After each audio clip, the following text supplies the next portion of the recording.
I'm gonna keep on digging into that ground. I'm getting that last piece of thorn out. Shalom, shalom, shalom, shalom. What it brew like? It's Truthful Tuesdays with the Abdullah Maka Yasharala, better known as the Houston Brew. Hey man, say man, it's a brew thing. So let's talk about it real quick. Let's talk about a vineyard keeper. What do I mean by vineyard keeper? Let's take our time with this topic.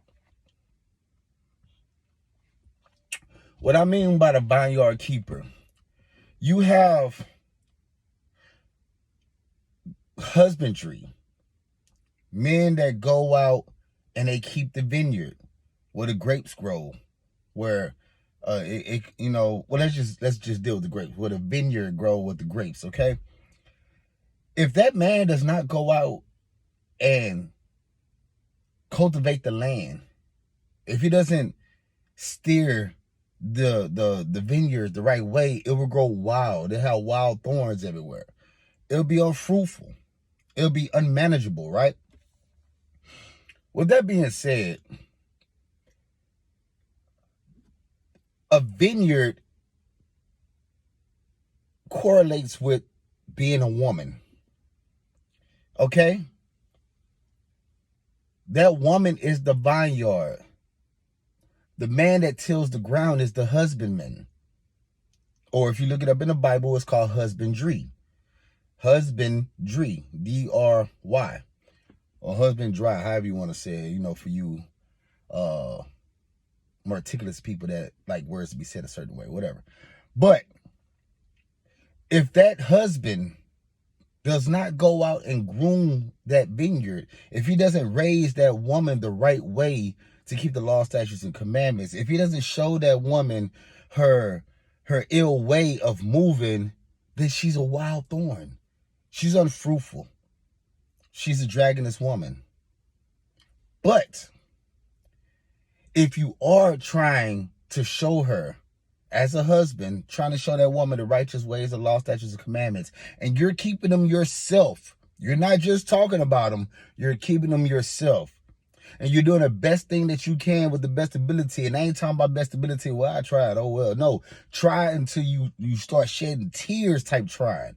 Until you put your life on the line, start trying. Be that type of husband. I'm going to keep on digging into that ground. I'm getting that last piece of thorn out. If you ain't grinding that hard to try to put them law, statutes, and commandments in that woman's life, don't get mad if she don't want to listen to you because you didn't try hard enough. Don't get mad if she don't listen when she see you straddling the fence and you like, nah, you got to keep the law, statutes, and commandments. And she like, well, I just saw you straddling the fence. You tell me don't do this, and I just seen you pop a Percocet. You telling me not to do this, but I see you on Instagram or on your phone watching porn. How can you be a husbandman and tell these women or your wife to move a certain way, but you're moving outside of what you're teaching? That's called a hypocrite. Okay? But then we have to realize, too, you got to have compassion. You got to have compassion. Matthew 26:26 says that you teach the law. You do well. But yet, you neglect the weightier matters of the law. Love, compassion, long-suffering, and the list goes on. So if you're not having a long-suffering, because when you came into the truth, was you perfect? It took time, didn't it? I ain't going to talk about how long I've been walking in this walk, but it took time to get where I'm at. It took time for me to apply wisdom to the knowledge that I had already received. It took time for me to understand that, hey, that script don't mean that. Who's perfect? None but one. That is the Father that is in heaven. And that comes from the words of Hamashiach. All right? Have compassion because you don't have it all right and you probably never will. Hate to say it like that, but name one perfect. None. Not one. All right? So, going back to the husbandry, the vineyard. Sometime that vineyard gonna grow wild. But find a way to bring that vineyard back under control. Not the control of you, but the control of Yah. But if it just ain't happening, it just ain't happening. Face the east and pray for that. But hey, man, it's a brute thing. Again, Truth for Tuesdays. Husbands, groom your wives. Wives, be groomable. Don't always resist. Because if you always resist, guess what? You'll be finding yourself out there looking for a man. Or either be a whore of Zion, because you done had 2 or 3 husbands. Don't be like that woman at the well, the Samaritan woman. When the Hamashiach said, hey, go and call your husband.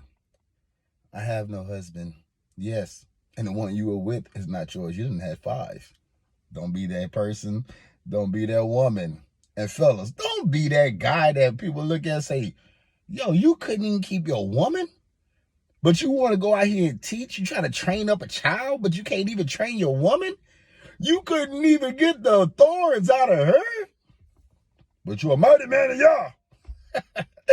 Y'all was funny as hell, man. Truth for Tuesdays. Be easy, be light, and walk in the light. Shalom.